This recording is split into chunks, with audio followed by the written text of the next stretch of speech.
Alright, what's going on, guys? Trev back again, here to bring you another video. This one's going to be doing my weekly recap or review for The Walking Dead Season 6. This week we got to see the release of The Walking Dead Season 6, Episode 6, which is called Always Accountable.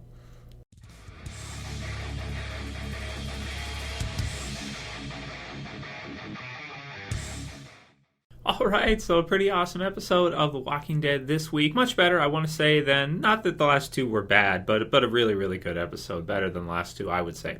So spoiler warning, if you guys haven't seen the episode yet, Always Accountable. Into the Badlands is actually airing right now, so I may watch that later. I know they played a lot of commercials for Into the Badlands during this air for The Walking Dead, so I'll probably check it out, and I may do a review for it this week.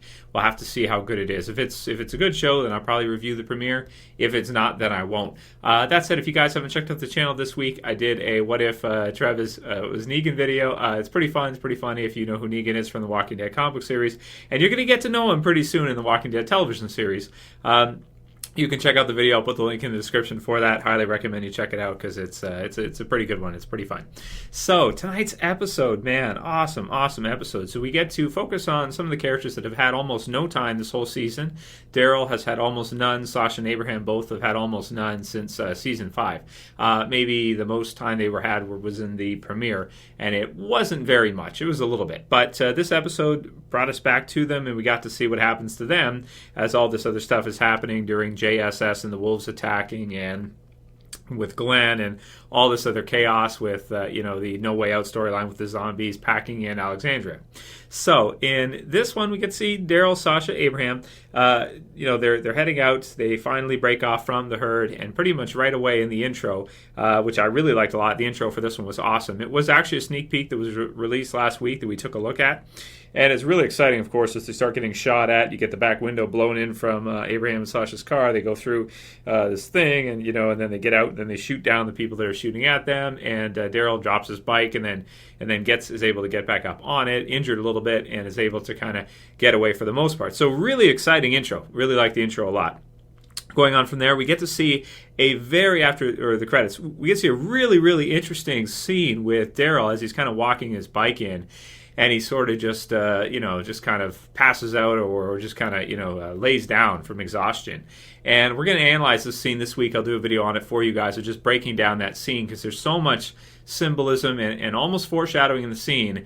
Maybe that I just think it's a very, very interesting one. It is where you see Daryl, he lies down almost in like a crucified, type position. And he finds a sort of, I don't know if I want to call it a zombie. It's kind of a zombie, but it's basically this skeletal, a charred zombie with a helmet on. So, and it's just kind of lying there. It's, it's kind of, he notices it, looks at him, that kind of thing, and, you can hear it. So this was a really, really interesting scene that we got to dive into in a whole video by itself because we can really break it down for Daryl and what does it mean. To quickly summarize in terms of the symbolism, I like the helmet. It's like protect your head. Those who read the comic book series will know exactly what that's all about, referring to as that part is going to be coming up really soon, which was in issue number 100. The helmet part, like protect your head. It's got Daryl there. You've got the saviors who are coming in now, who we're starting to see in the background of this episode, and even kind of part of them with Daryl, sort of, which we'll get into in a bit. But I just really thought that was cool, symbolizing, and of course, with the outstretched, of course, kind of, I don't know if symbolizing, but you can connect that to Jesus, who's a character we're going to see, who his name's not Jesus, but he looks like Jesus, so everybody calls him that. So there's just some really interesting stuff. It makes you think, are we seeing them kind of give us a hint that Daryl could be the one in issue 100? So at the end of the season, maybe in the season finale, we could see Daryl's death possibly. It was, interesting. I previously have had Daryl as, marked as one of the safest characters in the show, if not the safest. But that one right there, it could be them kind of making us think, but then not. Did the same thing with Morgan last season. The zombie body parts that were similar to Morgan in terms of clothes and attire. This one, just for me, was a really interesting scene. And if you've read the comic book series, if you know what we're talking about here, if you're kind of with it, then again, we'll come back to this week and we'll do a whole video talking about it. Anyway, great scene, and really was. Very, very interesting scene. The symbolism in it was really, really interesting, and I'm sure not a mistake, that's for sure. Guaranteed. So that was a really, really cool part. Then, of course, we meet the girls. We don't know any of their names yet. They're unnamed, so to speak, I believe, except for the one that, doesn't matter anyway because she's killed off right off the bat. So then we see them. We see the other guy with them. Daryl, gets knocked out, wakes up. Cool point of view sequence where he comes to and you've got the guy pointing a gun in his face. So this is the part from the Comic-Con trailer last summer that we had not seen until just now. And it was really well done, I felt like, and it was really cool to finally see that part because we've been waiting for it forever. You don't say shit and I don't kill you. A lot of us were wondering, how are we seeing the television series version of Dwight? I have an action figure of him. He's right there, with his crossbow. And man, if that doesn't fit like a glove, I don't know what does, unless they're doing it purposefully and then going to steer us in a different direction. I think we have seen the television series version of Dwight, who's a huge character in the comic book series, who also uses a crossbow. So in the TV series version, right at the end, I was like, oh, damn, yeah, he took the crossbow. I knew it, right? So he takes Daryl's crossbow, and now Daryl has his own kind of villain. If you have Glenn, who had his kind of villain Nicholas. You had Beth, who kind of had Dawn. A lot of the characters throughout the series, they get their own kind of villain to where you have, our survivor character, and then they have someone who's a runoff.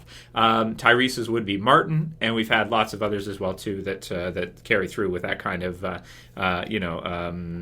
situation where they have, kind of a villain for the hero. So you take Daryl's crossbow. You're going to be sorry at some point if he ever finds you again. So what are we to assume with Dwight? We'll talk about it, but probably, I'm guessing, he heads off with the other girl with Daryl's crossbow and the bike. He gets captured probably pretty quickly by the guys who were looking for him before. I heard the name Wayne, I believe. Something like that with the guy who got his hand cut off, who at first it looked a lot like the governor. If you remember back in season 3 at the beginning there, when we first meet the governor, he kind of comes in, you see his feet and stuff, and the scene just felt a lot like that to me, except for this new character who probably isn't that important, but it's the guy who's above him, the guys who are above him in this hierarchy, in this structure, that are probably far more important. That said, Dwight, or at least so far as we know, it's not officially his name yet, but probably Dwight, who we've seen, is probably going to get captured, probably going to get half his face burnt because he's broken the rules. They talked a little bit about the rules, too. And if you defy Negan's rules, who, again, you got to watch the What If Trev Was Negan video for that to get an idea if you don't know what we're talking about. Then there's a lot of comic book series stuff starting to come in that I'm really getting excited for, if you haven't noticed. Negan likes to take irons and burns people's faces in half. So he'll burn like this. If you defy his rules, if you steal one of his girls, or two, or you do something real bad, you defy his rules, he likes to punish you by burning your face off, or burning this half of your face, which we've seen him do to Dwight in the comic series, as well as other characters too. Very fearsome, awesome villain, the number one villain for the Walking Dead comic book series, even surpassing the governor at this point. So yeah, be excited for the TV series. Be excited for the end of the season. It's going to be awesome to see The Walking Dead's number one villain introduced into the series. At least in my opinion, he's the best now. Governor's awesome too, but I'd have to move him to number 2 at this point for the comic book series version. We'll see for the TV series version, because David Morrissey was a monster. So we'll see how the TV series version turns out. Anyway, back on track with regards to the episode. So that's what we're seeing with all of that. Liked all of that. Thought it was really interesting. Liked the 3 questions. Liked how Daryl didn't really ask them properly. The guy said he hadn't killed anybody. And at this point in the zombie apocalypse, bullshit. You can't get through without killing somebody, at some point. You don't really have a choice. I look at this episode. Someone's attacking him right then and there. You mean to tell me that all this time you've gone through The Walking Dead all the way through the zombie apocalypse and not killed anybody? Bogus. Basically impossible at this time. And Daryl lets him kind of get away with it. Kind of gives it to him. Helps him out. Helps him bury. And then they go to head off together. And, Dwight sticks it on him and forces him to give up the crossbow and the bike. So loved it, man. Loved all of that. That was really great for fans of the comic book series. It's just got to get you so excited for this season.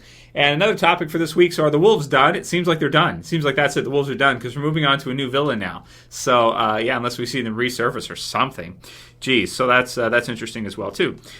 So let's talk about the Sasha and Abraham stuff. So the Sasha and Abraham stuff was pretty good. We get to see them kind of talking about how they're dealing with their issues in the zombie apocalypse, how, Sasha's kind of goes on these rampages, kills a whole bunch of zombies, sublimates her anger into action, and goes and kills a whole bunch of zombies and enjoys it, takes out her anger and frustration through her work, which is to kill zombies. We've seen Morgan do it before, clear in this whole idea. She does as well too, and now she kind of talks with Abraham and calls bullshit on him.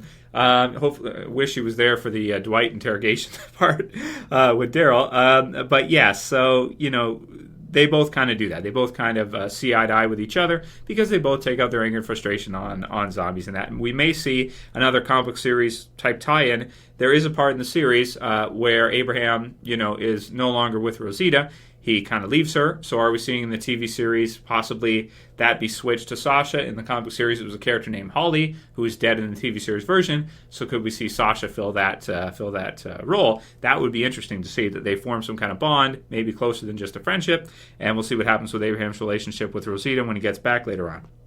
So I thought that was interesting too.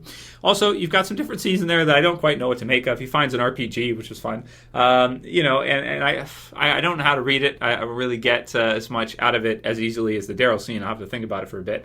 But I did like, him finding the RPG and the cigars and stuff. That was funny. Him wearing the suit that he found. That was also pretty funny. And then, of course, at the end, they meet back with Daryl. And they all head out together in their AA truck fuel company, Patrick Fuel Company truck. So again, with the stupid A's. You bastards are torturing me with these A's.